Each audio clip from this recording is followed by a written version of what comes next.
Listen up, get ready, I'm not gonna take no more. There's a revolution, a revelation going on in my soul. Buckle up, get ready, we're not gonna sit back. Welcome back, all you live from the Heartland listeners and viewers. It's time for our sports report. And once again, I've got Cousin Adam out there in California going to give us a little bit of news and his views on the world of sport. Regular listeners know that he not only is an actor, a martial artist, producer of a new show that's coming along, and he played football at Northwestern, and he'll have some news about Northwestern and the football team.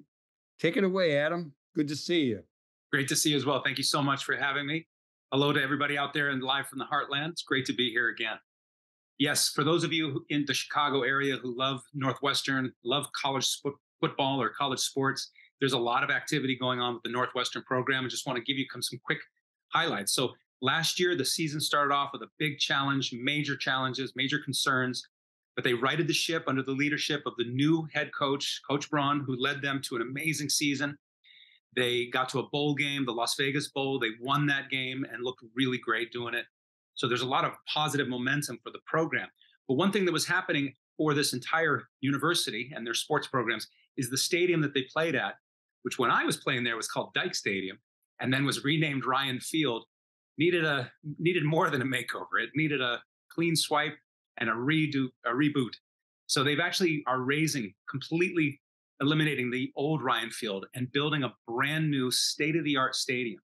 Now, one of the things that's really interesting about this stadium, Michael, and I was talking to you about this the other night, is that it's small. Most of the stadiums in college football are 60, 70,000. Of course, up in Michigan, it's 120,000 now.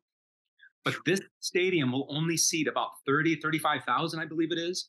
But it's going to be tricked out with every high-tech gadget and gizmo, super comfortable chairs. It's supposed to be one of the best viewing experiences when it's completed in all of athletics. Now, but the interesting story and what I want to share with everybody out there in Live from the Heartland is it's going to take 2 years to build this stadium. So there was a lot of discussion with the Northwestern University leaders and the football team of where they were going to play. So, of course, Wrigley Field has been the home for Northwestern on a few occasions over the last few years. Greatly appreciate the leadership there, allowing the team to play there.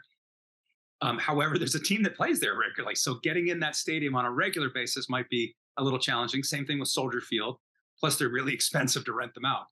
So there was some talk about Northwestern maybe playing at the Chicago Fire Stadium over there on the far west side of Chicago, about a 30-mile drive out of Evanston. So a lot of the students and the fans based in Evanston weren't too keen on that, although it's a beautiful stadium and would have been a great option.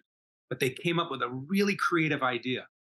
So what they're going to do is, oh, by the way, if you didn't know this, they built an amazing new athletic center on the Northwestern campus, right on Lake Michigan. It's absolutely gorgeous. It's part of the new commitment to the athletic teams, all of them, not just football, but football in particular is getting a lot of that, that attention over there.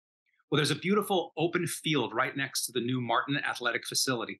And the field is where the soccer team and the lacrosse team play regularly.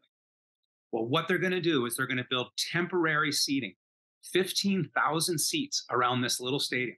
Now, it's going to be really small, but it's going to be an absolutely gorgeous viewing experience right on Lake Michigan. You're going to be able to look right down at downtown Chicago.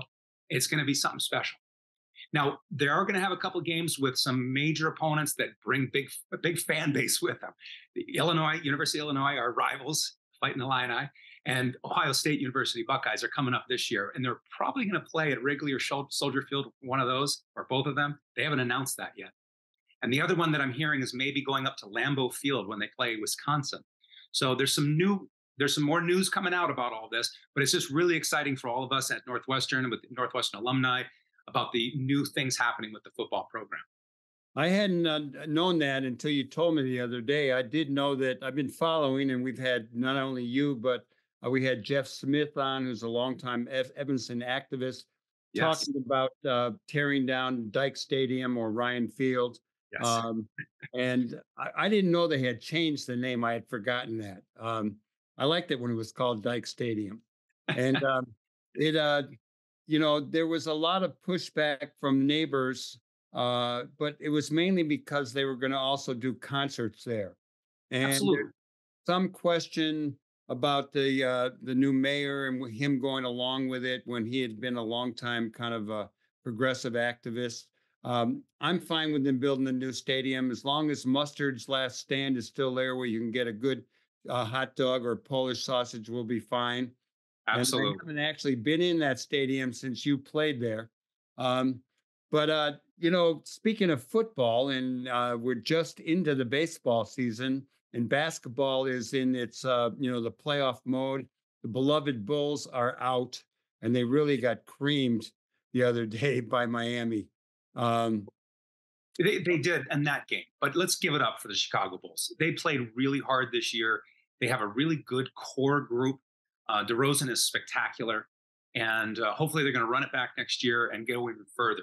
They had a really good that first play-in game. They won at home and looked really strong, and it was great for the fans who were able to be there that night. But yeah, they went down to Miami and were a little spent, and they came up short that night. But hopefully they're going to have a strong season next year.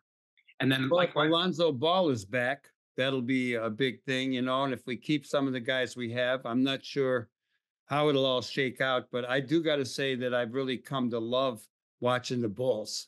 yes, Well, let's talk a absolutely. little bit about football because when this show airs on the 27th, we'll be in the heat of the NFL draft. Exactly. And of course, the Chicago Bears have the pick number one.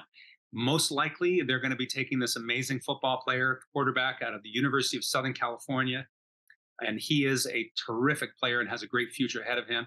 But what I'm going to ask our listeners to out there to do is tune in to the Friday and even better yet, the Saturday draft, because that's when you have a really intriguing situation. You have teams drafting players who maybe aren't as well known, maybe haven't done as well in the college level, but show amazing potential. And this is where those who really strategize and watch the game and those who play fantasy football are these types is you're looking at those unusual players and who drafts them in those late rounds and then later cultivates them and makes them into some terrific player down the road. So for those draft nicks out there, tune in Friday and Saturday to the NFL draft. But no doubt about it, there's a lot of sports going on right now, Michael. We've got baseball, the basketball, hockey is entering the playoffs right now for the Stanley Cup. Terrific sports action. But there's one great big sporting event coming up this summer, and that's the Olympics. So let's talk a little bit about what's happening with the Olympics, our United States teams that are heading over there. You were saying the other day that you like to watch more than just the U.S. teams. You like to watch some of the other countries' athletes. I love watching all the people from everywhere, and I did used to root a lot for the socialist countries. Like I always rooted for Cuba, and I Yes, still like Cuba a lot. But I do love my country, even though I've been critical of the government off and on all my life. Um, and I'm really excited. I love watching the track and field, uh, yes. and particularly women's events these days. I mean, women, sports, particularly like basketball and volleyball, have really shot to the top. And I'm sure that's true with women's track too. Absolutely. And hopefully more so. Now, track is kind of an unusual sport in that it doesn't have nearly the passionate following that these sports teams can generate. And it has a lot to do with how they market themselves. But the athletes themselves are sensational. And if we're able to market them more and get them more recognition and more compensation, I think it's really good for our sports world. That's good. That's good. What else you got? I mean, I know you root for the Yankees or for the Dodgers, one of I those do. teams. Uh, what are you thinking about baseball in the short period of time we've been playing this year? Well, gosh, baseball is in a unique position in a lot of ways when you look at it from a business standpoint. They from in many ways had lost some momentum in regards to their fan base. So there's some reports showing that a lot of the fans of baseball are older generations of sports fans, that they're not doing as well captivating the younger generation. I believe that baseball has been doing a better job of that. And I see more and more young baseball fans, especially here in Los Angeles. In Los Angeles, there's such a passionate following of the Dodgers, especially for the Hispanic community, the Mexican American community. They just absolutely adore that team. They're totally locked in. And that's really great to see. And that's where, to me, marketing is smart. When you connect with the community and you build that bond, that absolute passion in the fans. I know that Chicago Cubs and the Chicago White Sox do a great job of that as well. But there was another thing that came out recently in a report about baseball, and it's just going back to the business standpoint and how it's changing and growing. and has some challenges.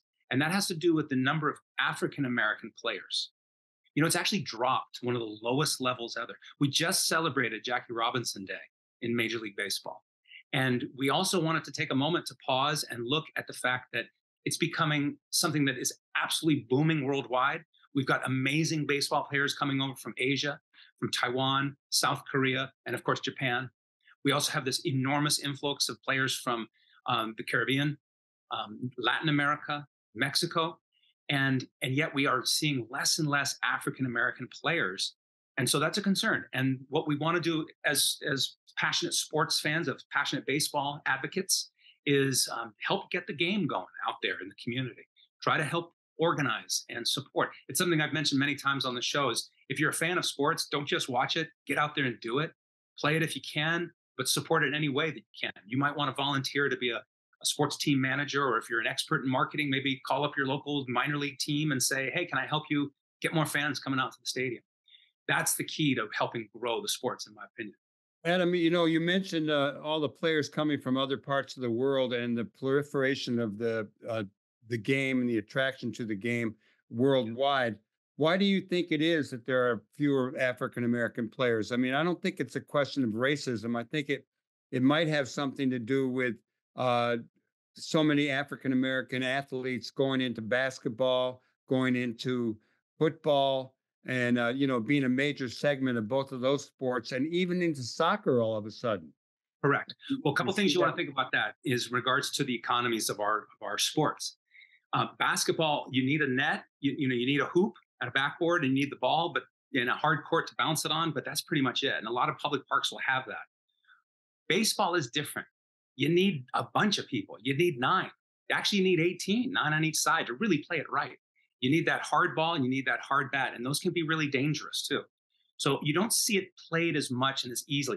Soccer, oftentimes people joke about the fact with soccer, you don't even need a ball. In some of these really areas of the world where they're really challenged economically, they'll take a bunch of shirts, tie them up real tight, and make that into a ball. And they'll go out there and play soccer or football, as they would call it. And you hit on the right thing, though, Michael. It comes back to economics. A lot of these young African-American athletes, they have tremendous potential athletically in whatever they put their mind to. And they see how well these basketball players and football players are doing. And they're like, I'm going to do that. Same thing with boxing and MMA. Those are other ones that are really doing well. And you see a lot of great young African-American athletes, men and women, in those combat sports. And I applaud that. Well, Adam, this has been good. You got any parting words of inspiration for our listeners and viewers? Well, gosh, just to go back to what I said earlier, I love sports. I love watching them, but I love doing them even more. And that's what I would share with everybody out there is be a sports fan if you like, but be an athlete always. Get out there and play, have fun, get involved. And if you're not able to do it physically as well as you'd like, because again, everybody can do something. But if it's not to the level you'd like to do and you really want to still be in there, volunteer in other ways. We all need assistance. And these sports teams out there need fans, they need advocates, they need managers, they need people to help. That's good. I'm going to ask you one more thing. I know you're getting an award, which we were going to talk about when you get it, but you could give us a little clue about the martial arts award that you got coming up. Well, we haven't made the announcement yet, so I'll hold, if I may, on that. Okay. But we've got some special announcement coming up in the next couple of weeks, next couple of months. I'll be sharing more. But yes, thank you so much for all the love and support, the aloha that I get here from the Heartland, as well as across the country and Hawaii. Obviously, I'm very grateful for all the support that I received.